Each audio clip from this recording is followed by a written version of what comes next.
सारे लोगों को पता है। जयप्रकाश 2004 में यहाँ से एमपी बना था और एमपी बनने के बाद में जिस तरीके का उनका व्यवहार रहा, जिस तरीके से झूठ बोल करके उन्होंने वोट हथियाने का काम किया, लोग उनको थापी मार के नाम से जानते हैं। और लोगों को यह याद है अच्छी तरीके से कि टेलीफोन करना, टेलीफोन में लैंडलाइन में तार लगी हुई ना हो और ऑफिसर्स को बोले ये कर देंगे वो कर देंगे, वो सारे लोगों को पता है। 2004 के बाद में कभी भी हिसार के लोगों ने, 20 साल हो गए, बहुत से चुनाव आए, उन्होंने लड़े, लेकिन हिसार के लोग उसको पहले ही समझ चुके थे, इसलिए उनको कभी भी यहाँ से जिताया नहीं। झूठ साच बोल करके एक बारी कोई कैथड़ से तो जीत गए थे कलायत से हल्के से, दोबारा उन्होंने भी नहीं जिताया। तो यहाँ के लोग उसको अच्छी तरीके से जानते हैं कि किस तरीके का उसका व्यक्तित्व है, किस तरीके से वो झूठ बोलने का काम करता है। और आज कांग्रेस पार्टी का ना कोई विजन है, ना उनका कोई प्लान है, तो निश्चित रूप से लोग आज उनको कोई पसंद नहीं करते। एक छवि भी मुद्दा बनी हुई है, रणजीत चौटाला की छवि, जेपी की छवि, और जेपी की एक छवि के रूप में आपराधिक रिकॉर्ड, उन्होंने कुछ जानकारी छिपाई अपने नॉमिनेशन में, ये भी बातें कही जा रही हैं। छवि का कितना अंतर आप मानेंगे चुनाव में पड़ेगा? देखिए, जानकारी छिपाई ना छिपाई ये देखना तो रिटर्निंग ऑफिसर का काम है, मुझे नहीं पता, लेकिन जो छवि जो है उनकी, वो आपने ठीक कहा। हमारे पटेल नगर के अंदर भी जो है, जो नड़वा हल्के में पड़ता है, अब वहाँ गोलियां चलाने का काम किया था, एक लड़के की भी डेथ हो गई थी चुनाव के अंदर। तो सारा लोग उनको अच्छी तरीके से जानते हैं। लोग आज उन पे कोई भरोसा जो है वो नहीं कर सकते। किस तरीके से ग्रीन ब्रिगेड का नाम प्रसिद्ध था, जो कोई प्लाट पे कब्जे करने और करना, इस टाइप का काम उनका रहा है। तो मैं नहीं समझता कि आज लोग उनको कोई पसंद करते हैं या वोट देंगे। हिसार लोकसभा सीट हम रिकॉर्ड तोड़ मतों से जीतेंगे। मेरे साथ विधानसभा उपाध्यक्ष रणबीर गंगवा जी हैं। बात करेंगे कि हिसार लोकसभा चुनाव कैसा माहौल है। भाई साहब नमस्कार। नमस्कार जी। चुनाव पीक पर है और मुकाबला बड़ा कांटे का है हिसार में। देखिए, ये बात आपकी ठीक है कि चुनाव पीक पे है, लेकिन मुकाबला कांटे का है ये मैं नहीं मानता। अच्छा, मुकाबला एक तरफा है। आज केवल और केवल नरेंद्र भाई मोदी जी के नाम पे और भारतीय जनता पार्टी के पक्ष में आज पूरा हिसार उमड़ के आ रहा है। अभी मैं समझता हूँ कि जो पिछला चुनाव हमने यहाँ से 3.25 लाख के करीब वोटों से जीता था, उससे भी ज़्यादा वोटों से हम ये चुनाव जीतने का काम करेंगे, 4 लाख से भी ज़्यादा वोटों से। और 10 की 10 पार्लियामेंट की सीट हम हरियाणा से जीतेंगे। ठीक है। और हिसार लोकसभा सीट हम रिकॉर्ड तोड़ मतों से जीतेंगे। एक हिसार के ऊपर कहा जा रहा है कि हिसार निर्णायक रहेगा, वहाँ कितनी ज़्यादा लीड मिलती है वही जीत में साबित होगी। बीजेपी कितनी लीड की उम्मीद करती है हिसार के अंदर? हिसार लोकसभा के अंदर 9 हल्के हैं। मैं समझता हूँ कि 9 के 9 हल्कों के अंदर लीड लेंगे। और जहाँ तक हिसार की बात है, हिसार के अंदर तो एक तरफा चुनाव होगा। जितने वोट पोल होंगे इतने की लीड जो है हिसार से भारतीय जनता पार्टी की होगी। जब चुनाव प्रचार शुरू हुआ तब कुछ विरोध किया जा रहा था, हालांकि अब वो विरोध बंद हो गया है।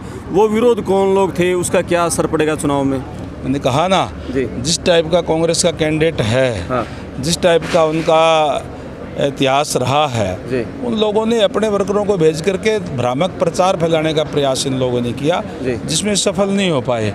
इन्होंने इस बात का प्रयास किया कि इस टाइप की बात फैला करके और यूँ दिखा दो भी भारतीय जनता पार्टी का विरोध है, लेकिन लोग आज जानते थे और उनको पता लग गया कि ये इन्हीं के वर्कर हैं। अपने लोगों को या कुछ पेड वर्कर्स को भेज करके इस टाइप के काम भी करते थे। सारे लोगों को पता चल गया। आज जो गांव के लोग हैं वो ही उनके खिलाफ हो गए कि क्यों हमारे गांव के अंदर आकर के गांव की बदनामी करते हो। तो इसलिए आज उनका खुद का विरोध जो है इस बात के लिए हो रहा है। और खट्टर को जो बदला गया, ओबीसी पहली बार हरियाणा में मुख्यमंत्री बना, उसका कितना असर मानोगे इस चुनाव में?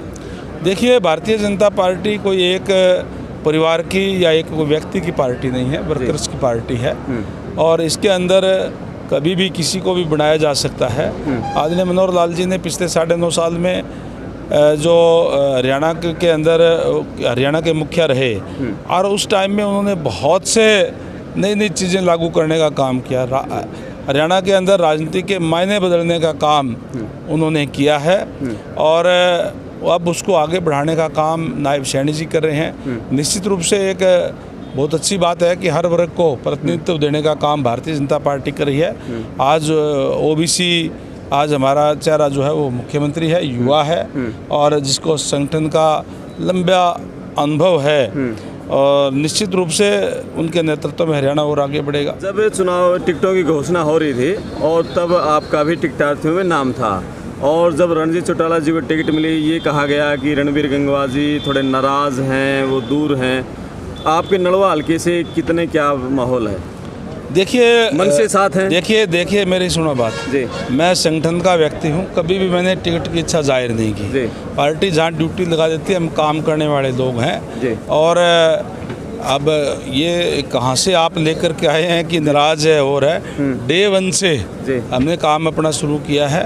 सबसे ज़बरदस्त हमने रैली 10 अप्रैल को नलवा के अंदर करवाई, जिसमें माननीय पूर्व मुख्यमंत्री मनोहर लाल जी आए, हमारे कैंडिडेट भी आए और सारे हल्के का दौरा करवाने का काम भी किया। मैं समझता हूँ कि पिछली बार हम नलवा हल्का से 33,000 वोटों से जीते थे, इस बार और ज़्यादा वोटों से हम वहाँ से जीतेंगे। जी, पिछली बार तो एक लहर थी और आपकी एयर स्ट्राइक की पुलवामा की, इस बार रणजीत जी के पक्ष में, बीजेपी के पक्ष में क्या लहर आप देख रहे हैं कि ये ज़्यादा अंतर? देखिए, जिस तरीके से नरेंद्र भाई मोदी जी ने पिछले 10 सालों में देश का नेतृत्व करने का काम किया है, जिस तरीके से विश्व पटल पे देश का गौरव बढ़ाने का काम किया है और जो योजनाएं लागू करने का काम किया है, चाहे बीपीएल कार्ड बना करके, आयुष्मान कार्ड बना करके 5 लाख रुपए तक का फ्री इलाज करवाने का काम किया प्राइवेट हॉस्पिटलों के अंदर भी, उससे आगे बढ़ करके हरियाणा सरकार ने उस आय सीमा को 1,80,000 रुपये किया और चिरायु हरियाणा के नाम से हेल्थ कार्ड इशू करने का काम किया और जो वायदे नरेंद्र भाई मोदी जी ने जो किए थे देश से चुनाव के अंदर, वो सारे के सारे पूरे करने का काम किया। नरेंद्र भाई मोदी जी ने कहा था कि भारतीय जनता पार्टी का अगर बहुमत आएगा तो हम धारा 370 हटा करके अखंड भारत बनाने का काम करेंगे।